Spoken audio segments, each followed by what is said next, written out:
Hi, I'm Andy Robinson, the Commercial Director at Kingsbridge.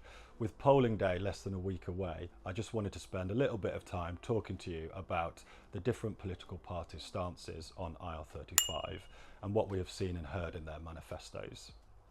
With the off-payroll working rules continuing to affect many businesses, many were looking to the manifestos for some clarity. So let's explore what has been said.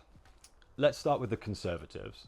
Those expecting to see any different approach to how they treat IR35 in their manifesto were left disappointed.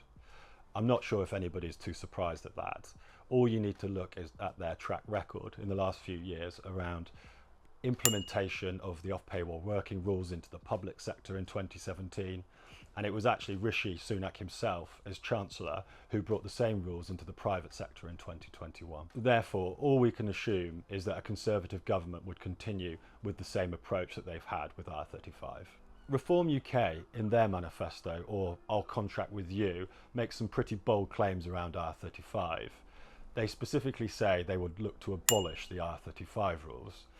That being said, it is unclear do they actually mean they would abolish the IR35 rules themselves, or, following Liz Truss's approach, would they look to reverse the off-payroll working rules and instead revert again to the contractor being responsible for their own IR35 determinations. The Liberal Democrats in their manifesto specifically point towards IR35. They are suggesting a review of the rules. I would warn here that we have already seen a number of independent and critical reviews, and we are still left with the rules. Nonetheless, it is positive to see that the Liberal Democrats are acknowledging that the rules aren't fit for purpose. In Labour's manifesto, they point towards their New Deal for working people, where they propose simplifying the rules around employment status.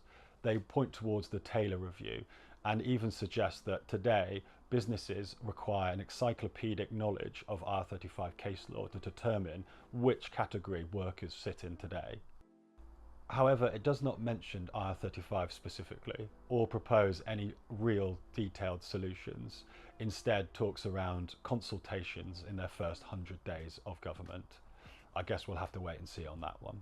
In summary, with IR35 being such a hot topic for UK businesses, we were hoping to see some clarity from the individual political parties on their approach should they be selected as the UK's government.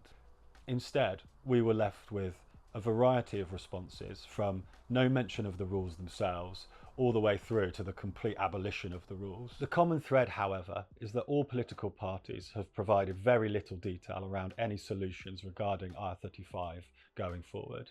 Instead, we're left with no detail and all guessing on what the next steps are for the legislation.